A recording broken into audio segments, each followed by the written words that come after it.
राधे राधे भक्तों, पूजा के बाद अगरबत्ती का धुआं किस दिशा में जाए तो शुभ होता है। दोस्तों, आज हम एक ऐसे विषय पर बात करने वाले हैं जिसके बारे में शायद आपने पहले कभी नहीं सोचा होगा। हम रोज पूजा करते हैं, अगरबत्ती जलाते हैं, धूप लगाते हैं, लेकिन क्या आपने कभी ध्यान दिया कि पूजा के बाद अगरबत्ती का धुआं किस दिशा में जा रहा है? नहीं ना दोस्तों, अधिकतर लोग ये सोचते हैं कि अगरबत्ती जला दी, धूप कर दी, बस पूजा हो गई। लेकिन ये अधूरी सोच है। अगरबत्ती का धुआं किस दिशा में जाता है, ये बात उतनी ही महत्वपूर्ण है जितनी खुद अगरबत्ती जलाना।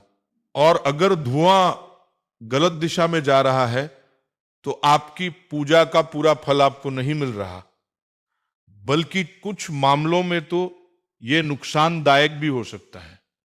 आज इस वीडियो में हम आपको वो सब बताएंगे जो आपकी माँ ने शायद नहीं बताया, आपकी दादी ने शायद नहीं बताया, लेकिन जो हमारे शास्त्रों में हजारों साल पहले से लिखा हुआ है। तो दोस्तों, अगर आप इस वीडियो को बीच में छोड़ने का सोच रहे हैं तो अभी छोड़ सकते हैं, लेकिन ध्यान रखें कि जो जानकारी आज हम देने वाले हैं वो आपकी पूजा को कई गुना अधिक फलदायी बना सकती है। और अगर आप इन बातों को नजरअंदाज करते रहे तो आपकी रोज की पूजा भी उतना फल नहीं दे पाएगी जितना देनी चाहिए।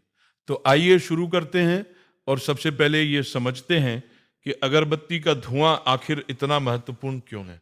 दोस्तों, हमारे सनातन धर्म में अगरबत्ती और धूप जलाने की परंपरा हजारों साल पुरानी है। ये केवल एक परंपरा नहीं है, इसके पीछे गहरा शास्त्रीय ज्ञान है और विज्ञान भी इसे मानता है। जब अगरबत्ती जलती है तो उसका धुआं वातावरण में फैलता है। यह धुआं हानिकारक कीटाणुओं को नष्ट करता है, वातावरण को शुद्ध करता है और घर में सकारात्मक ऊर्जा का संचार करता है। लेकिन यह तभी होता है जब अगरबत्ती सही तरीके से जलाई जाए, सही जगह रखी जाए और उसका धुआं सही दिशा में जाए।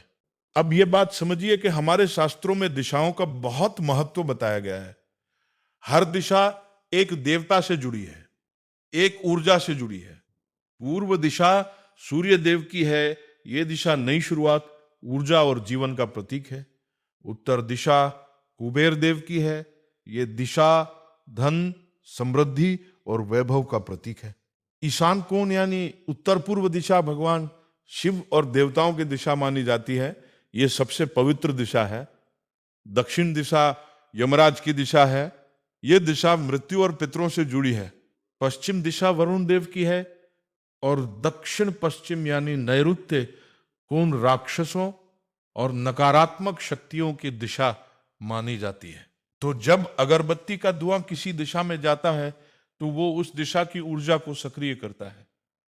और यही कारण है कि धुएं की दिशा इतनी महत्वपूर्ण है। अगर धुआं शुभ दिशा में जाए तो उस दिशा की देव शक्तियां प्रसन्न होती हैं और आपकी पूजा का फल कई गुना बढ़ जाता है। लेकिन अगर धुआं अशुभ दिशा में जाए तो उसका विपरीत असर हो सकता है। अब सीधे बात करते हैं कि कौन सी दिशा शुभ है और कौन सी अशुभ। दोस्तों, अगर पूजा के बाद अगरबत्ती का धुआं उत्तर दिशा की तरफ जाए तो यह सबसे शुभ संकेत माना जाता है। उत्तर दिशा कुबेर देव की दिशा है और जब धुआं उस दिशा में जाता है तो यह माना जाता है कि कुबेर देव आपकी पूजा से प्रसन्न है और आपके घर में धन और समृद्धि का आगमन होने वाला है। अगर आप किसी आर्थिक परेशानी से जूझ रहे हैं, कर्ज में डूबे हैं, पैसा आता है लेकिन टिकता नहीं, और पूजा के बाद आप देखें कि अगरबत्ती का धुआं उत्तर दिशा में जा रहा है, तो समझ लीजिए कि आपकी पूजा सुनी जा रही है। जल्द ही आपकी आर्थिक स्थिति में सुधार आने वाला है। अब बात करते हैं पूर्व दिशा की। अगर अगरबत्ती का धुआं पूर्व दिशा में जाए तो यह भी बेहद शुभ माना जाता है। पूर्व दिशा सूर्य देव की दिशा है, यह दिशा नई शुरुआत का प्रतीक है, ऊर्जा का प्रतीक है। जब धुआं पूर्व दिशा में जाता है तो यह माना जाता है कि आपके जीवन में जो भी नया काम शुरू होने वाला है वो सफल होगा। अगर आप कोई नया व्यापार शुरू करने की सोच रहे हैं, नई नौकरी में जाने वाले हैं, घर में कोई शुभ कार्य होने वाला है और पूजा के बाद धुआं पूर्व दिशा में जाए तो यह एक बेहद शुभ संकेत है। और अगर धुआं ईशान कोण यानी उत्तर पूर्व दिशा में जाए तो दोस्तों ये सबसे दिव्य संकेत माना गया है। ईशान कोण देवताओं की दिशा है। जब धुआं इस दिशा में जाता है तो ये माना जाता है कि साक्षात देवता आपकी पूजा से प्रसन्न है और आपकी सभी मनोकामनाएं पूर्ण होने वाली हैं। घर में सुख, शांति और समृद्धि का वास होगा। परिवार के सभी सदस्यों पर देवताओं का आशीर्वाद बना रहेगा। जिन घरों में पूजा के बाद नियमित रूप से धुआं ईशान कोण में जाता है उन घरों में कभी अभाव नहीं होता। अब बात करते हैं उस दिशा की जो देखकर आपको चौकन्ना हो जाना चाहिए। अगर पूजा के बाद अगरबत्ती का धुआं दक्षिण दिशा में जाए तो ये एक चेतावनी का संकेत है। दक्षिण दिशा यमराज की दिशा है, पितरों की दिशा है। जब धुआं दक्षिण में जाता है तो शास्त्रों में इसे पितृदोष का संकेत माना गया है। इसका मतलब यह नहीं है कि कोई बड़ी मुसीबत आने वाली है, लेकिन यह जरूर संकेत है कि आपके पितर किसी बात से नाराज हो सकते हैं या घर में पितृदोष सक्रिय हो सकता है। ऐसे में आपको पितरों के लिए विशेष पूजा पाठ करना चाहिए, उनका तर्पण करना चाहिए। और सबसे अशुभ दिशा है नैऋत्य कोण यानी दक्षिण पश्चिम। अगर धुआं इस दिशा में जाए तो यह नकारात्मक ऊर्जा का संकेत माना जाता है। यह दिशा राक्षसी शक्तियों और नकारात्मकता से जुड़ी है। अगर आपके घर में बार बार ऐसा होता है कि पूजा के बाद धुआं इसी दिशा में जाता है तो आपको अपने घर का वास्तु जरूर देखना चाहिए।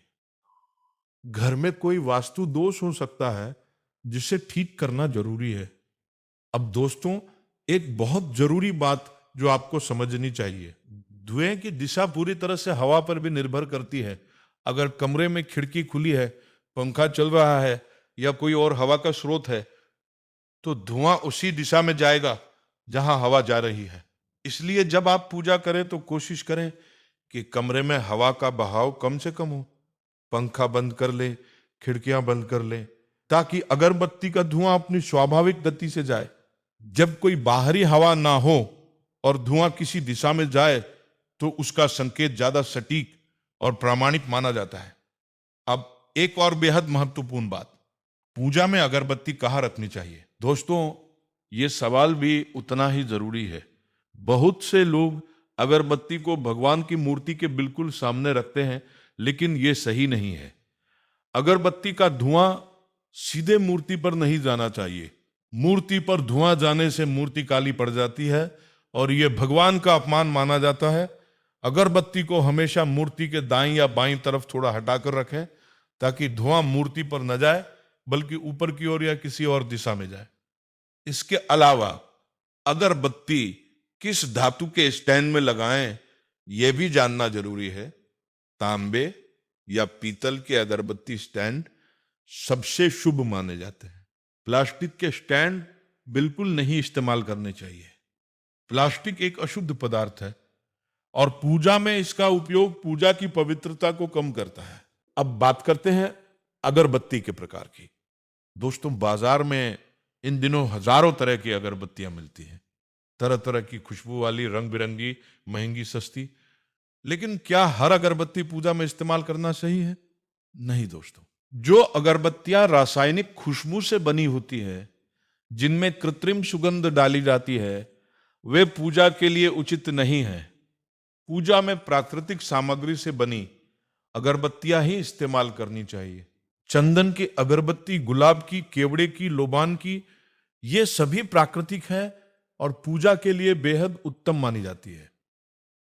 हर भगवान की अपनी पसंदीदा सुगंध होती है, ये बात भी जाननी जरूरी है। भगवान शिव को चंदन की सुगंध बहुत प्रिय है। माता लक्ष्मी को गुलाब और केवड़े की सुगंध पसंद है। भगवान विष्णु को केसर और चंदन की सुगंध पसंद है। माँ दुर्गा को लोबान और गुग्गुल की धूप प्रिय है। हनुमान जी को चमेली की सुगंध पसंद है। तो अगर आप अपने इष्ट देव की पसंद की सुगंध वाली अगरबत्ती जलाएंगे तो आपकी पूजा का फल कई गुना बढ़ जाएगा। अब एक और सवाल जो बहुत से लोग पूछते हैं वो ये है कि पूजा में कितनी अगरबत्तियां जलानी चाहिए। दोस्तों इसके बारे में भी शास्त्रों में स्पष्ट बताया गया है। एक अगरबत्ती जलाना शुभ होता है।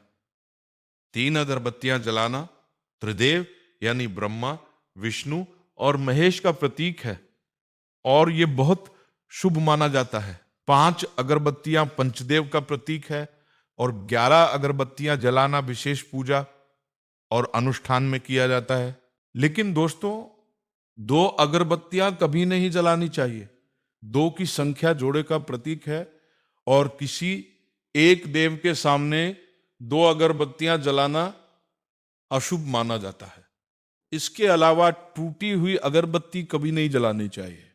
जो अगरबत्ती बीच से टूटी हो, जो पूरी ना हो, उसे पूजा में इस्तेमाल करना भगवान का अनादर माना जाता है। हमेशा पूरी और साबुत अगरबत्ती ही जलाएं। और एक बात, अगरबत्ती जलाने के बाद जब वह बुझ जाए तो उसकी राख को यूं ही मत छोड़िए। अगरबत्ती की राख को एकत्रित करें और इसे तुलसी के पौधे में डालें या किसी पवित्र स्थान पर रखें। ये राख भी पवित्र होती है और इसका सम्मान करना जरूरी है। अब एक और बेहद जरूरी बात जो बहुत कम लोग जानते हैं, अगरबत्ती जलाने का सही समय क्या है। दोस्तों, वैसे तो आप दिन में कभी भी पूजा कर सकते हैं, लेकिन अगरबत्ती जलाने के कुछ विशेष शुभ मुहूर्त होते हैं। ब्रह्म मुहूर्त यानी सुबह 4 बजे से 6 बजे के बीच जलाई गई अगरबत्ती का फल सबसे अधिक होता है। इस समय वातावरण में एक अलग ही दिव्यता होती है और इस समय जलाया गया धूप दीप भगवान को सबसे अधिक प्रिय लगता है। इसके बाद सुबह की पूजा में और शाम को संध्या वंदन के समय अगरबत्ती जलाना शुभ होता है। रात को सोने से पहले भी अगरबत्ती जला सकते हैं, लेकिन उसे बुझाकर सोएं। सोते समय अगरबत्ती जलती नहीं छोड़नी चाहिए। यह सुरक्षा की दृष्टि से भी गलत है और शास्त्रों में भी इसे वर्जित बताया गया है। दोस्तों, अब एक बात जो आज के वीडियो की सबसे महत्वपूर्ण बात है, अगरबत्ती जलाते समय मन की स्थिति कैसी होनी चाहिए। जब आप अगरबत्ती जलाएं तो उस समय मोबाइल दूर रखें, टीवी बंद करें, मन में कोई और विचार ना आने दें, पूरी तरह से भगवान के ध्यान में डूब जाए।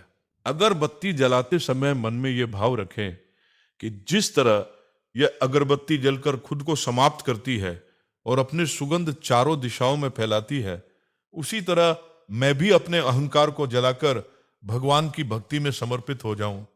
ये भाव अगरबत्ती की सुगंध को कई गुना अधिक शक्तिशाली बना देता है।